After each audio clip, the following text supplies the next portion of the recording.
তামিলনাড়ুর রাজনীতিতে এখন শ্বাসরুদ্ধকর পরিস্থিতি। নির্বাচনের ফলাফল প্রকাশের পর এক সপ্তাহ কাটতে চললেও সরকার গঠন নিয়ে কাটছে না জট। তামিলনাড়ুর বিধানসভা ভোটে একক বৃহত্তম দল হিসেবে উঠে আসা সত্ত্বেও সংখ্যাগরিষ্ঠতা না থাকায় টিভিকের প্রধান থলপতি বিজয় সরকার গঠনের দাবি দুবার খারিজ করেছেন রাজ্যপাল। এই পরিস্থিতিতে সে রাজ্যের চিরপ্রতিপক্ষ ডিএমকে এবং ডিএমকের জোট সরকার নিয়ে জল্পনা তৈরি হতেই শুক্রবার লোকভবনে বিক্ষোভ দেখান কংগ্রেস এবং টিভিকের কর্মী সমর্থকেরা।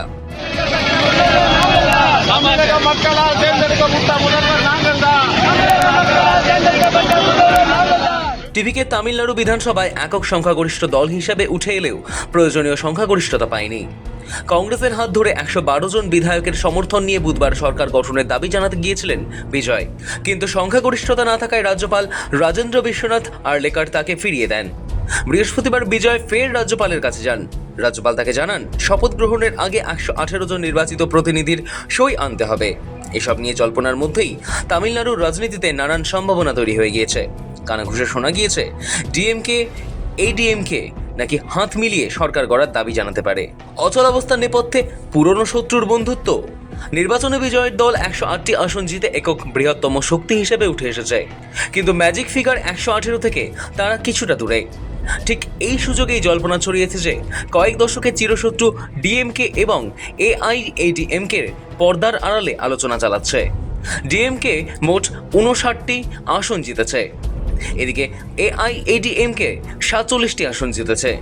উদ্দেশ্য একটাই, যে কোনো উপায়ে নতুন দল টিভিকে ক্ষমতার বাইরে রাখা। বিজয় শিবিরের ক্ষোভ। টিভিকের নেতৃত্বের দাবি মানুষ তাদের একক বৃহত্তম দল হিসেবে বেছে নিয়েছেন, কিন্তু দুই দ্রাবিড় পক্ষ রাজনৈতিক প্রতিহিংসা থেকে সেই জনাদেশকে অপমান করতে চাইছে। সংখ্যাতত্ত্বের গোলকধাঁধা। বর্তমানে বিজয় দলের হাতে রয়েছে 107টি আসন, সঙ্গে কংগ্রেসের 5 জন বিধায়ক যোগ দিলে সংখ্যাটি দাঁড়ায় 112, অর্থাৎ সরকার গড়তে আরও 6 জন বিধায়কের সমর্থন প্রয়োজন তাদের। বিজয় ইতিমধ্যেই ডিএমকের জোট সঙ্গী ভিসিকে এবং বাম দলগুলির সঙ্গে যোগাযোগ করছেন, কিন্তু এখনো পর্যন্ত কোনো নিশ্চিত আশ্বাস মেলেনি। অন্যদিকে ডিএমকে এবং এআইএডিএমকের আসন সংখ্যা যোগ করলে হয় 106, যা ম্যাজিক ফিগারের চেয়ে অনেক কম। ফলে অন্য দলগুলির সমর্থন ছাড়া কারোর পক্ষেই সরকার গড়া সম্ভব নয়।